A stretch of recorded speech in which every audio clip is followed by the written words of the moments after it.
Puji Tuhan. Saya merasakan hadirat Tuhan begitu manisnya, dan hari ini Tuhan akan mendidik kita bagaimana caranya kita bisa memberi selalu dengan sukacita. Nanti hari Sabtu, jadi saat teduh berikutnya ini, saya akan ajarkan kepada Anda bagaimana berdoa pada waktu sakit. Saya kok merasakan Sabtu ini ada sesuatu yang istimewa. Jadi yang sakit atau kalau ada anggota keluarga atau teman yang sakit, saya tahu Rabu Sabtu kadang-kadang pemirsanya beda. Nggak semua di dua-duanya. Usahakan minimal rerun-nya kalau nggak bisa live-nya.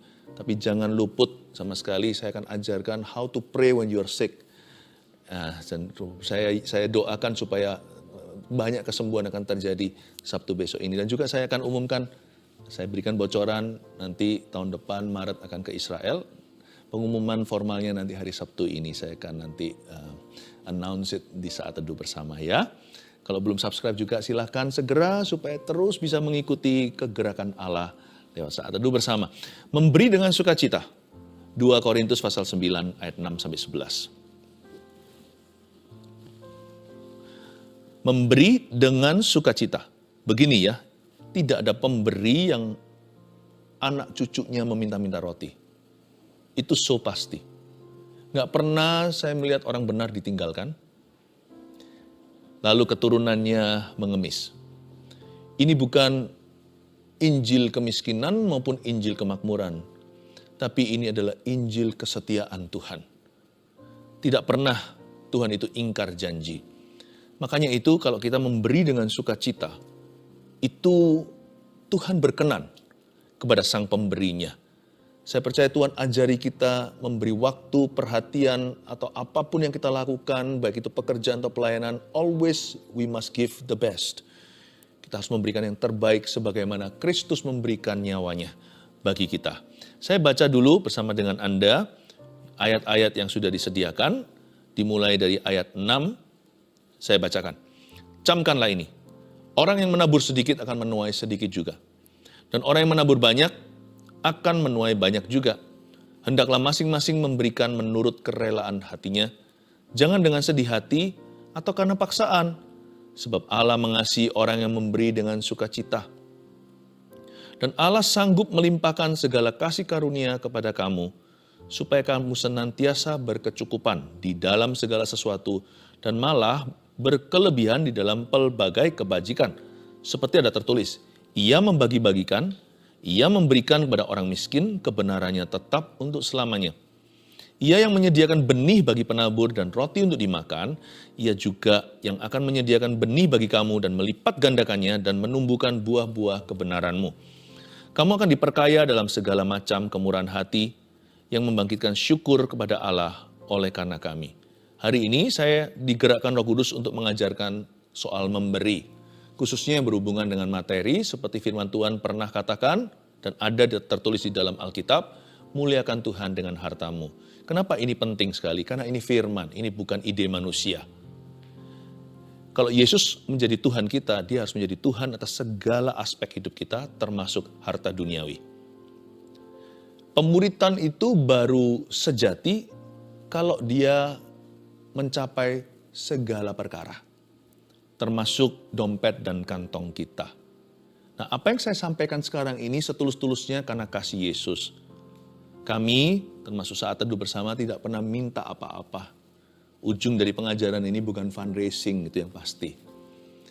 Tapi kalau kita tidak pernah dimuridkan sampai ke keuangan, kita bukan murid tulen Tuhan. Bahkan, kejahatan pun tolak ukurnya yang terdalam adalah cintakan uang adalah akar segala sesuatu yang jahat. Bayangkan, harta itu signifikan, uang dalam kehidupan manusia.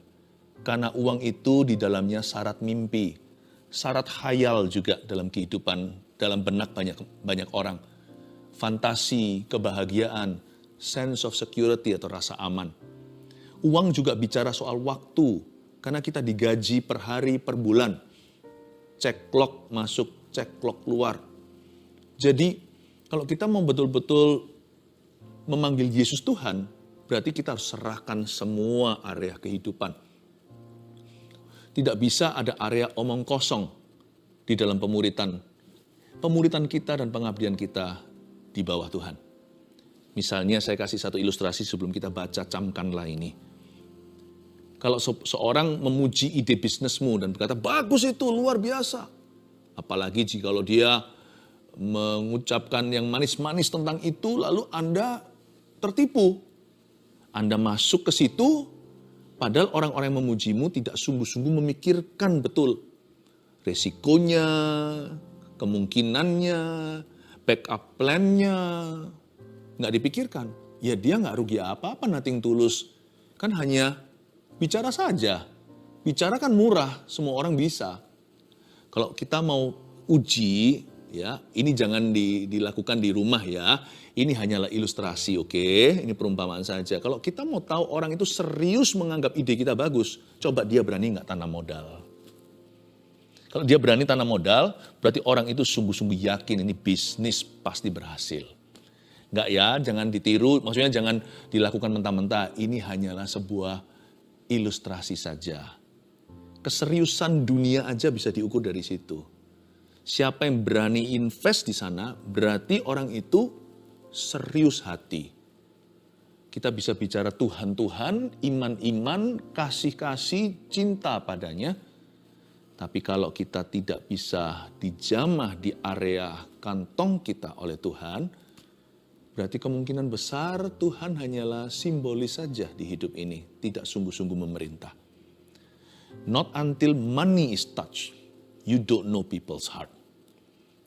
Sebelum kita jamah yang namanya duit itu, baru setelah itu kita tahu motivasi hati sesungguhnya. Sekali lagi, saya menyampaikan ini karena ini firman Tuhan, ini pemuritan. Saya menganggap keluarga saat teduh ini adalah circle atau menganggap lingkaran aman di mana hubungan kita sudah seperti keluarga, maka saya bisa belak-belakan tanpa perumpamaan. It's very important supaya kita itu tulus dan kudus soal keuangan. Dan sungguh-sungguh taat dan setia di area ini. Karena itu ayat 6 dikatakan, camkanlah ini. Orang yang menabur sedikit akan menuai sedikit juga. Dan orang yang menabur banyak akan menuai banyak juga. Jangan terkecoh dulu dengan volumenya, sedikit dan banyak. Karena di situ ada hukum tabur dan tuai, orang yang nabur dikit, nuai dikit, nabur banyak, nuai banyak. Tapi coba perhatikan dulu kata ini, camkanlah.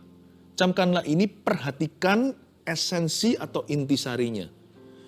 You pay attention to the principle. Coba sungguh-sungguh pertimbangkan prinsipnya. Kata camkanlah itu mengajarkan kepada kita supaya kita berpikir seperti seorang petani.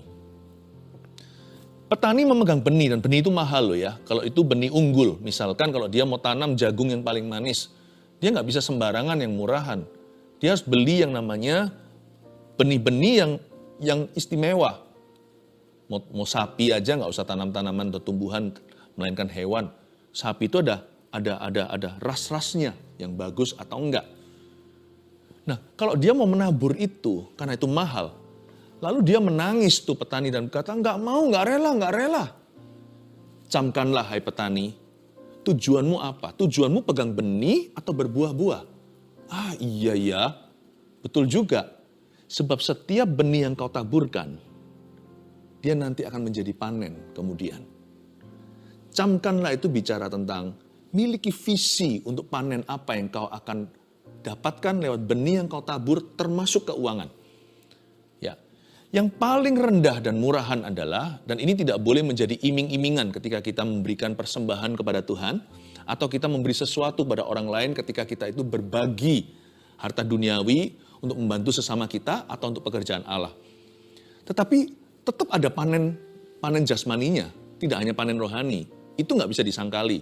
Misalnya seperti ada promosi, ada kenaikan gaji, mendapatkan warisan, lalu habis itu mendapatkan keringanan.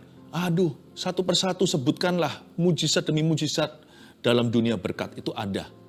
Kita nggak perlu terlalu gembar-gemborkan sisi berkatnya, karena itu karakter Allah. Tuhan nggak perlu diberitahu, what you must do, apa yang Tuhan harus lakukan. Tuhan itu tahu sendiri. Tapi apakah kita tahu apa arti atau makna memberi? Camkanlah itu tentunya ada panen material di dalamnya. Tapi bukan itu pertama-tama yang kita cari. Camkanlah itu juga berbicara tentang panen rohani yang terjadi ketika kita itu punya hati yang memberi. Panen rohani itu adalah rasa berkecukupan. Khususnya dua hal ini. Waktu saya renung-renungkan kata camkanlah. Saya dapatkan bahwa dua buah terbesar waktu memberi itu adalah kasih. Hati kita tidak akan syarat duniawi. Kalau orang itu suka memberi, murah hati. Hati orang itu mau gak mau rawan kasih. Pasti dia itu gak ada vaksinasi terhadap kasih. Kasih ini akan selalu hinggap dengan mudah dan subur, gampang menular dalam hidupnya. Belum lagi rasa syukur di hati, melimpah-limpah ruah. Camkanlah ada panen rohani, dan panen spiritual, ada panen material. Itu ada. Orang yang menabur dikit, menuai dikit. Orang yang menabur banyak, menuai banyak. Berani tanam modal enggak di dalam kerajaan Allah? Ini bukan soal fundraising. Untungnya saya bicara gini enggak ada sesuatu yang saya pikirkan, enggak ada tantangan. Tapi saya hanya mau membangkitkan kesadaran. Karena ini kerohanian. Money, spiritual you see, seperti seks itu juga rohani. Kita enggak bisa menganggap itu casually atau anggap enteng. Itu kan cuman badan. Uang juga bukan hanyalah uang. It is spiritual. Our financial life, kehidupan keuangan kita itu sangat rohani di mata Tuhan. Ayat 7, hendaklah masing-masing memberikan menurut kerelaan hatinya. Jangan dengan sedih hati atau karena paksaan, sebab Allah mengasihi orang yang memberi dengan sukacita. Perhatikan dulu kata hendaklah masing-masing. Wow, kata masing-masing berarti every Christian is a giver. Luar biasa enggak? Ternyata setiap orang Kristen itu ada satu DNA yang sama. Peduli amat denominasinya. Ku tak pandang dari gereja mana. Kalau kita anak Kristus, buah jatuhnya nggak jauh-jauh dari pohonnya. Ya, like father, like son. For God so loved the world, He gave. Karena begitu besar kasih Allah kepada dunia, Yohanes 3:16, Dia memberikan. Tuhan hanya berkata, I love you, lalu tidak berbuat sesuatu. No, Tuhan turun ke dunia. Bapak mengalami kerugian. Putra mahkota sorga, pangeran sorgawi, anak Allah yang tunggal, diberikan. Wow, gak bisa jauh dari itu. Hendaklah masing-masing, berarti gak bisa kita berkata, tugasku memang hanya pelayanan, sana yang memberi. Gak apa-apa, saya hanya berdoa, tugas saya berdoa, you yang keluar dana. Bukan soal jumlah besarnya. Yesus memuji di bait Allah. Ketika ada seorang wanita, seorang janda, atau mungkin nenek tua memberikan 2 peser uangnya. Lebih daripada orang-orang kaya yang memberi daripada kelimpahannya. Dia memberi dari kekurangannya, bukan kekurangannya. Dia memberikan segalanya. Bukan yang terbaik loh ya, semua yang ada. Di bait suci, di bait Allah itu ada 2 macam kotak persembahan zamannya Yesus. Itu peninggalan dari perjanjian lama. Satu adalah yang keharusan. Satu lagi kerelaan. Biasanya yang line up atau yang baris di kotak keharusan itu biasanya dengan ngomel-ngomel karena mereka ketakutan. Karena ditakut-takuti kalau nggak memberi nanti dikutuki. Tapi Anda bisa melihat, ya, andai kata kita hidup di zaman Yesus, orang-orang yang berada di sisi kerelaan itu mereka dari sini mereka pindah ke sini. Dan itulah sang pemberi sesungguhnya. Mereka bukan hanya memberi yang harus mereka berikan atau yang mereka kembalikan, tapi mereka memberi itu dari kelimpah ruahan hati. Itu nggak tergantung miskin atau kaya. Ternyata sang janda memberi 2 peser uangnya, mungkin satu di kotak satu di kotak lain, siapa tahu. Atau mungkin di satu kotak saja, dia nggak punya cukup dana untuk keduanya. Tapi itu yang Tuhan puji, itu yang Tuhan puja pada dirinya. Hendaklah masing-masing, setiap kita itu adalah pemberi ternyata di mata Tuhan. Harus memberikan menurut kerelaan hatinya. Saya suka kata kerelaan hatinya, memang harus ada kerelaan sih sesuai dengan takaran iman masing-masing dan harus ada pewahyuan firman di hati. Tapi firman seperti ini seringkali dihindari karena kita nggak mau merugi. Jarang ada orang mau bayar harganya. Ya, nggak banyak orang itu mengerti pewahyuan ini. Lebih diberkati memberi daripada menerima. Lebih berkati memberi loh daripada menerima. Dan orang-orang yang masing-masing memberikan menurut kerelaan hatinya, jangan dengan sedih hati atau karena paksaan, sebab Allah mengasihi orang yang memberi dengan sukacita. Jangan dengan sedih atau merasa terpaksa. Tuhan nggak mau kita memberikan sesuatu untuk Tuhan atau untuk sesama kita. Ketika kita digerakkan oleh Roh Kudus itu, kita memberikannya karena paksaan. Karena memberi kepada Tuhan itu tidak sama dengan ketika seorang pemungut cukai datang untuk meminta bagian kita. Tidak, itu beda. Tuhan tidak mau menjadikan yang namanya persembahan kepadanya itu seperti taxation, seperti dipajak oleh sorga. No. Waktu saya sekarang sharing begini, anak-anak kami mendengarkan, anak-anak kandung saya. Jadi kalau saya tidak bicara kepada saat teduh bersama, keluarga saat teduh, boleh kan saya bicara kepada anak-anak sendiri. Jikalau saya bukan bicara kepada orang-orang Kristen sekarang, izinkan saya bicara kepada anak kandung kami. Papa mamamu memberikan 10% yang disebut persepuluhan itu bukan karena doktrin, terpaksa, ketakutan atau takut akan Tuhan. Tapi karena papa mama tahu diri dari siapa semuanya itu. Ketika kami mengembalikan itu, kami lakukan itu bukan dengan sedih hati atau karena paksaan, tapi kami karena Tuhan mengasihi orang yang memberi dengan sukacita, kami lakukan itu dengan sukarela. Siapa bilang Tuhan hanya layak mendapat 10%-nya? Siapa bilang bahwa hanya 10% itu untuk Tuhan? No, Tuhan punya 100%-nya. Cuman papa mamamu tidak serohani atau sehebat itu. Belajar perlahan-lahan 10% dulu dan taat dan setia. Belajar untuk mengakui dari siapa semua berkat ini. Supaya hati ini tidak syarat kepada harta duniawi. Sebab di mana hartamu berada, di situ hatimu berada. Ketika kita menerima suatu berkat secara material, yang pertama kami ingat adalah Tuhan keluarga kita, nak. Adalah Tuhan Yesus Kristus. Memberikan 10% itu bukan perpajakan sorga. Nih, milikmu, 90% milikku, 100% itu milik Yesus. Nyawaku pun bukan milikku. Apa yang terjadi esok hariku tidak tahu. Tetapi dengan memberikan 10% itu sebuah disiplin yang tinggi untuk selalu ingat Tuhan dulu. Lord, I'm sorry, seolah-olah begitu. Bukan hanya dengan sukarela, tetapi dengan mawas diri dan tahu diri. Seperti setiap kali memberikan persembahan kepada Tuhan, atau mengembalikan, itu dengan tahu diri. Seolah-olah bicara dalam batin kami, I'm so sorry. Hanya ini Tuhan, persembahanku. Segenap hidupku, jiwa dan ragaku, sebab tak ku miliki harta kekayaan yang cukup berarti untuk ku persembahkan. Hanya ini Tuhan, permohonanku, terimalah Tuhan, persembahanku, pakailah hidupku sebagai alatmu seumur hidupku. Itu saja. Makanya itu ketika saya melihat persembahan persepuluhan dijadikan perdebatan di antara anak-anak Tuhan, saya nggak tertarik masuk perdebatan itu. Saya bahkan nggak tertarik menjadi bagian daripada yang debat. Bagi orang lain itu teori. Bagi kami berterima kasih dikasih kesempatan ini. Karena itu yang menjaga kami sekeluarga untuk murni. Itu yang menjaga kami. Terus terang tentunya bukan hanya 10% saja. Sebab saya terbatas, tidak bisa kesaksian. Sebab apa yang tangan kanan berikan, tangan kiri tidak boleh tahu. Tangan kiri beri sesuatu, harus tertutup dari tangan kanan.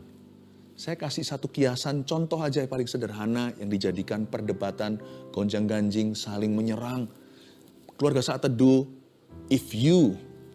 kalau Anda adalah murid kami di dalam Tuhan, ikuti jejak kami. Jangan masuk dalam perdebatan itu.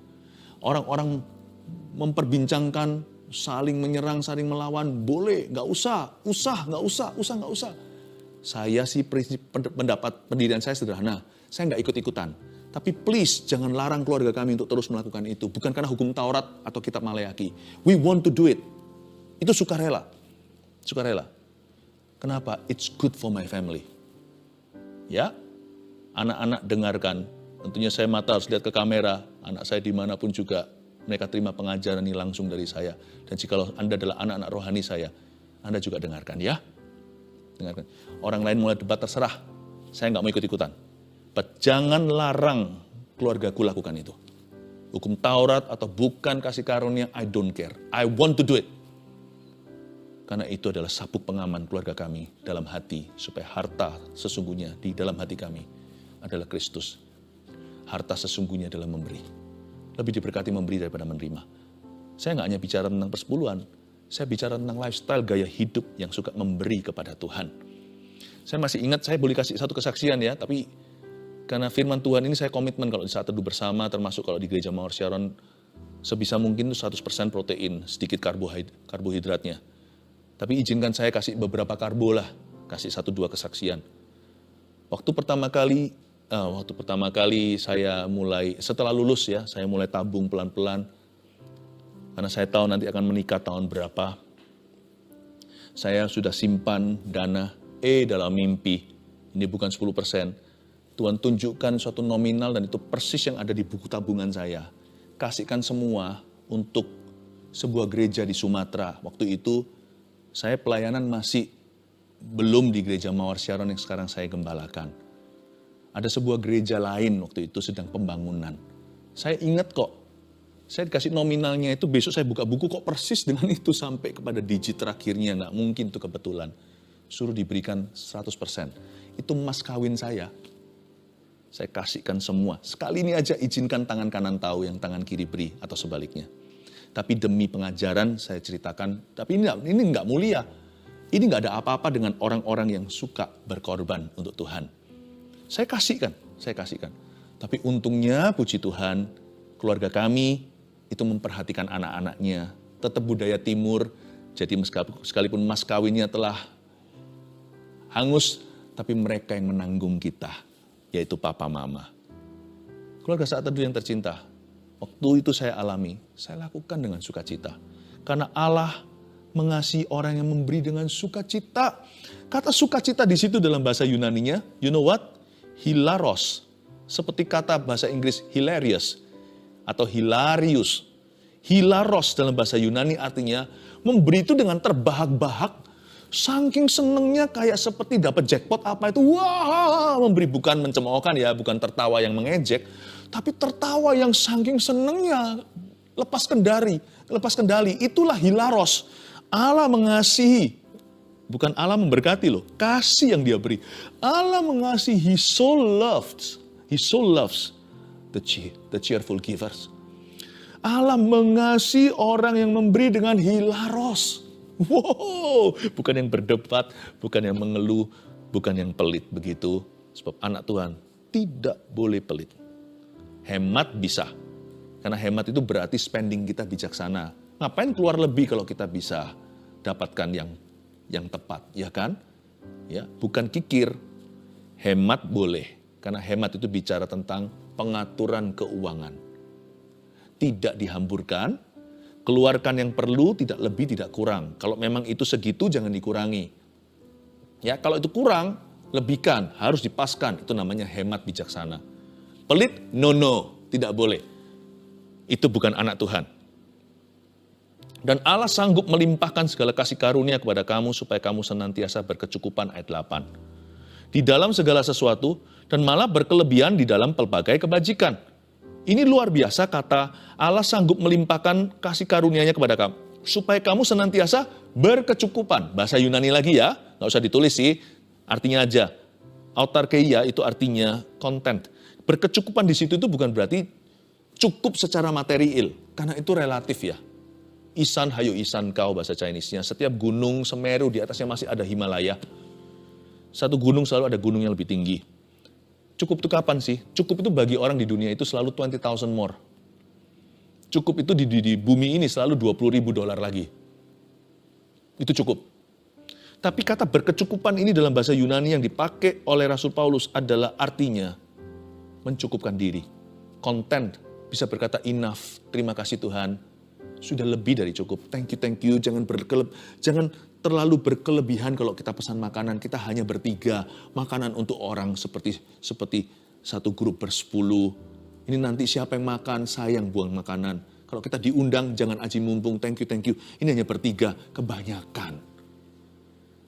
Itulah autarkeia. contentment. Contentment itu bisa menundukkan kepala, pejamkan mata, tidak mengingini kiri kanan dan berkata, thank you Jesus, it's enough.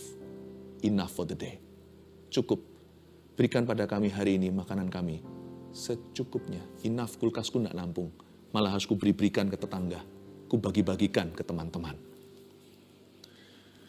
Seperti ada tertulis ayat 9, ia membagi-bagikan, ia memberikan kepada orang miskin, kebenarannya tetap untuk selama-lamanya. Ia yang menyediakan benih bagi penabur dan roti untuk dimakan. Hebat ya. Tuhan tuh kasih, Tuhan tuh suppliernya dalam kehidupan orang percaya. Yang disebut Tuhan tuh provider, dia itu yang menyediakan, itu gini, yang Tuhan sediakan itu bukan hanya roti untuk dimakan. Ada berkat yang kita makan hari ini tidak boleh disimpan, nanti basi seperti mana. Mana kalau disimpan berapa hari, percuma ulat keluar semua. Tapi ada berkat yang tidak boleh dimakan sendiri, itu benih. Itu benih. Benih bagi penabur. Ada benih yang dikasih untuk dapurmu. Ada benih yang diberi untuk dapur orang lain.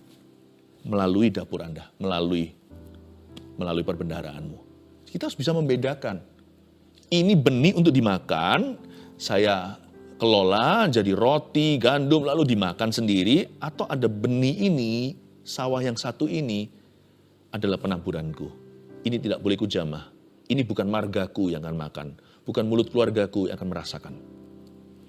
Ia juga yang akan menyediakan benih bagi kamu dan melipat gandakannya. Wow, kata melipat gandakan ini hebat. Melipat gandakan dan menumbuhkan buah-buah kebenaranmu. Ini bukan melipat gandakan seperti orang kalau mau memberikan persembahan. Kita nggak perlu diiming-imingi. Saya nggak pernah cari iming-imingan. Kalau kita memberikan pada Tuhan itu, semua udah milik Tuhan. Nggak usah diiming atau dijanjiin apa-apa. Tapi Tuhan berjanji akan melipat gandakan, berarti memang ada berkat untuk sang penabur sih. Berkat untuk sang pemberi memang ada. Dan Tuhan menumbuhkan buah-buah kebenaranmu, ini lebih indah. Bukanlah pemberian kita dilipat gandakan, gigi ganti gigi, mata ganti mata, uang ganti uang. Bukan. Tapi buah-buah kebenaran kita akan bertambah. Kamu akan diperkaya dalam segala macam kemurahan hati. Ini bukan bicara soal materi dulu, tapi hatinya akan diperbesar kapasitas untuk bersyukur, mengasihi, memberi, dan akhirnya menerima. Dalam segala macam kemurahan hati yang membangkitkan syukur kepada Allah oleh karena kami. Ini dia, membangkitkan syukur. Yang bersyukur siapa? Pemberi atau penerima? Dua-dua. Penabur atau penuai? Dua-dua. Penabur, penuai saling berlomba. Membangkitkan syukur kepada Allah oleh karena kami. Saya kira mungkin yang menerima ya, kalau orang dikasih berkat gitu kan, wah thank you, terima kasih. Ternyata luapan di luar itu nggak seberapa dibandingkan api yang di dalam. Jangan pernah remehkan bongkahan es. Itu yang membuat bolong kapal Titanic lalu tenggelam di samudera.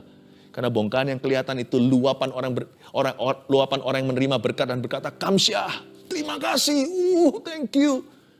Tapi dalamnya itu sukacita sang pemberi. Yaitu yang gunung di dalam itu yang bisa menenggelamkan kapal raksasa. Itu sukacita Tuhan itu justru kepada sang pemberi. Makanya Yesus tahu ini. Paulus mengutip Yesus dan berkata, diberkatilah, lebih diberkati yang memberi daripada yang menerima. Yang menerima itu bongkahan. Yang memberi itu sukacitanya gunung. Ada 3 poin yang saya akan ajarkan sebagai bentuk pemuritan Tuhan atas keuangan kita. 1, tulislah. Setiap orang Kristen adalah pemberi. Anak Tuhan nggak boleh pelit. Nggak boleh kikir. 2, Tuhan tidak berhutang pada siapapun. Catat baik-baik. Ada sebuah lagu dulu ya, kalau nggak salah yang nyanyi Ron Kenoly. Give, it will come back to you. Good measure, press down, shake it together. Running over, give, it will come back to you. When you give to the Lord. Itu dari ayat, itu di Lukas. Kira-kira gini dalam bahasa Indonesianya. Berikanlah, maka kamu akan diberikan juga. Atau berikanlah, itu akan dikembalikan kepadamu. Good measure, takaran yang baik, dipadatkan, digoncang-goncang, melimpah ruah dalam perbendaharaanmu, dalam kantungmu.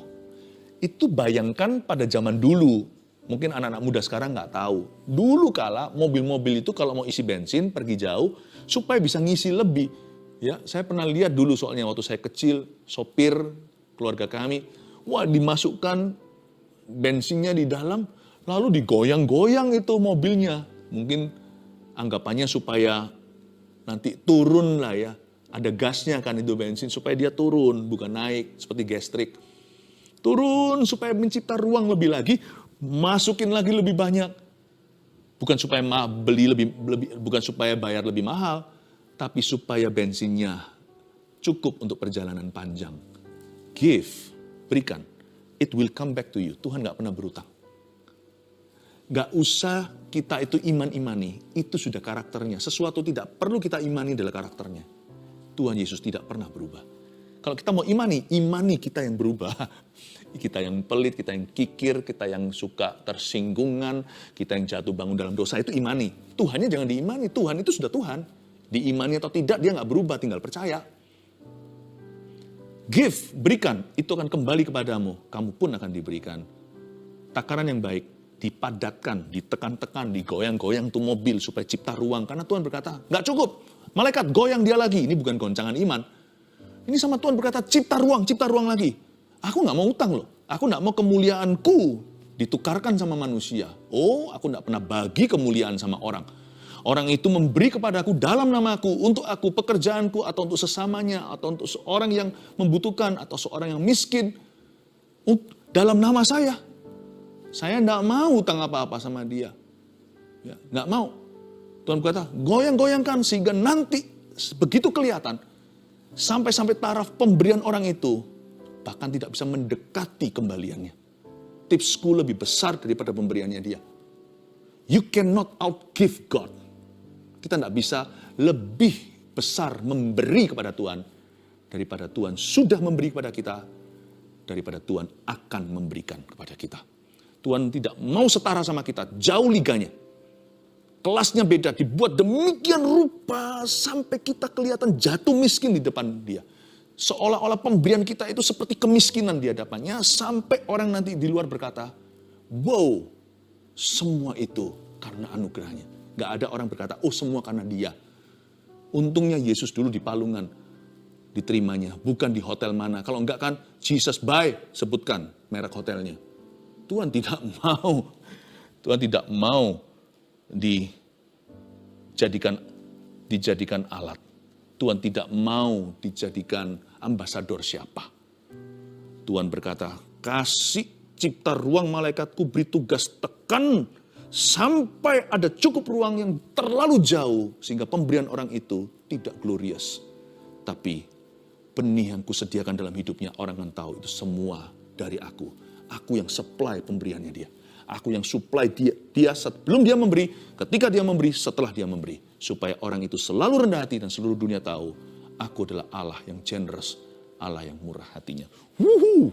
Luar biasa. Terakhir, ada berkat khusus bagi sang pemberi. Kok bisa? Ada doa yang salah ya? Doa yang salah waktu makan jangan diulangi. Contohnya, makan minuman dihidangkan. Tuhan Yesus, aku berdoa engkau kuduskan makanan minuman ini agar menjadi kekuatan bagi tubuh kami dan roh kami. Jangan sebut roh kami. Karena roh tidak makan dari makanan yang keluar di jamban. Roh kita tidak makan roti manusia. Roh kita makan firman. Itu doa yang salah. Lebih baik Tuhan berkati makanan untuk menjadi kekuatan bagi kami, tubuh kami, supaya bisa melayani Tuhan. Dalam nama Yesus, amin. Doa yang salah soal persembahan gimana? Tuhan, Yesus berkati tangan yang memberi dan tangan yang tidak memberi. Salah. That's a wrong prayer. Mestinya doa gini, Tuhan Yesus berkati tangan yang memberi, dan ajari hati yang belum mau memberi, agar murah hati, agar mengerti bahwa Allah kita adalah Allah yang baik dan Allah yang setia. Tuhan berkati tangan yang memberi, tapi ajari hati yang belum mau memberi. Berkati tangan yang memberi, dan ajari tangan yang belum memberi. Itu baru doa yang tepat guna. Karena memang ada berkat khusus bagi sang pemberi yang tidak diberikan kepada orang yang tidak memberikan terbaik untuk Tuhan. Itulah sebabnya kita tidak bisa iri dengan berkat orang. Ada orang tertentu disertai karena ketaatan. Tapi kita yang bermental kemakmuran atau kemiskinan, bukan bermental kebenaran, kita tidak akan pernah menghakimi orang dengan tepat. Tidak semua berkat itu dari Tuhan, Dan berkat takarannya bukan materi. Kalau Anda kira Tuhan memberkati seseorang itu berarti orang itu pasti kaya. Nggak tentu juga. Tapi juga nggak tentu bahwa Tuhan tidak bisa memberkati orang itu secara kekayaan. Coba perhatikan kalimat ini, renungkan. Oleh karena itu tidak bisa kita menilai satu buku dari halaman depannya. Ada orang tertentu mengalami penyertaan Tuhan seperti Yabes. Tuhan perlebar dan perluas wilayah teritorinya. Karena memang Tuhan berkenan akan hamba-hambanya. Saya dorong Anda untuk menjadi hamba Tuhan yang setia, bukan hamba mamon. 1, 2, 3, memberi dengan sukacita. Setiap orang Kristen adalah pemberi. 2, Tuhan tidak berhutang pada siapapun. 3, ada berkat khusus bagi sang pemberi yang tidak Tuhan berikan kepada orang yang tidak memberi yang terbaik untuk Tuhan. Haleluya.